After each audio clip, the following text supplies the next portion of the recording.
ভুয়া ট্রাফিক জরিমানার মেসেজ ও ভুয়া পেমেন্ট লিঙ্ক নিয়ে সাধারণ মানুষকে সতর্ক করেছে বাহরাইনের ট্রাফিক বিভাগ। দ্য ডেইলি ট্রিবিউন এই খবর দিয়েছে। খবরে বলা হয়েছে, সম্প্রতি অজানা ব্যক্তিরা নাগরিক ও বাসিন্দাদের মোবাইলে এমন মেসেজ পাঠাচ্ছে যেখানে বলা হচ্ছে তাদের নামে ট্রাফিক আইন ভঙ্গের মামলা রয়েছে এবং নির্দিষ্ট লিঙ্কে গিয়ে জরিমানা পরিশোধ করতে হবে। কিন্তু এসব লিঙ্ক আসলে ভুয়া। এসব লিঙ্কে ঢুকলে ব্যবহারকারীর ব্যক্তিগত ও আর্থিক তথ্য হাতিয়ে নেওয়া হতে পারে বলে পুলিশ ধারণা করছে এবং সেই উদ্দেশ্যেই এসব পাঠানো হচ্ছে।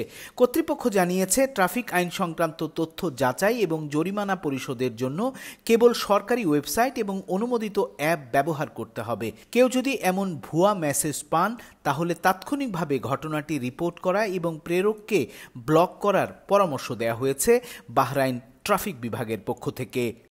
কুয়েতের সাবা আল আহমাদ এলাকায় অবৈধভাবে বিপুল পরিমাণ মদ রাখার দায়ে এক প্রবাসীকে আটক করেছে দেশটির পুলিশ।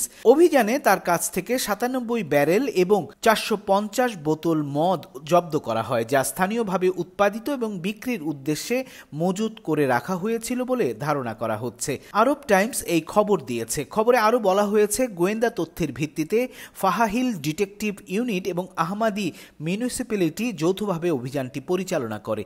তল্লাশির সময় কর্মকর্তারা একটি ঘরে বিপুল পরিমাণ অ্যালকোহল, বোতলজাত করার সরঞ্জাম এবং কাঁচামাল উদ্ধার করেন। অভিযুক্ত প্রবাসীকে ঘটনাস্থল থেকে আটক করা হয় এবং প্রাথমিক জিজ্ঞাসাবাদে তিনি অবৈধ মদ ব্যবসার সাথে জড়িত থাকার কথা স্বীকার করেছেন বলে জানা গেছে। অভিযানের দায়িত্বপ্রাপ্ত কর্মকর্তারা জানান, এটি একটি সংগঠিত চক্রের অংশ হতে পারে যারা রাজধানীর বাইরে নির্জন এলাকায় মদ উৎপাদন এবং বিক্রির নেটওয়ার্ক গড়ে তুলেছিল।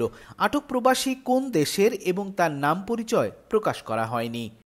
দুবাইয়ের স্বর্ণের বাজারে আবারও দামের ঊর্ধ্বগতি দেখা গেছে। বৃহস্পতিবার সকালে প্রকাশিত সর্বশেষ মূল্য তালিকা অনুযায়ী 24 ক্যারেট স্বর্ণের দাম বেড়ে দাঁড়িয়েছে প্রতি গ্রাম 510 দিরহাম, যা গত এক সপ্তাহের তুলনায় প্রায় 25 দিরহাম বেশি। পাশাপাশি 22 ক্যারেট, 21 ক্যারেট এবং 18 ক্যারেট স্বর্ণের দামও বেড়েছে। খালিজ টাইমস এই খবর দিয়েছে। খবরে বলা হয়েছে, বাজার বিশ্লেষকদের মতে এই ধারাবাহিক মূল্য বৃদ্ধির পেছনে রয়েছে কয়েকটি বৈশ্বিক কারণ।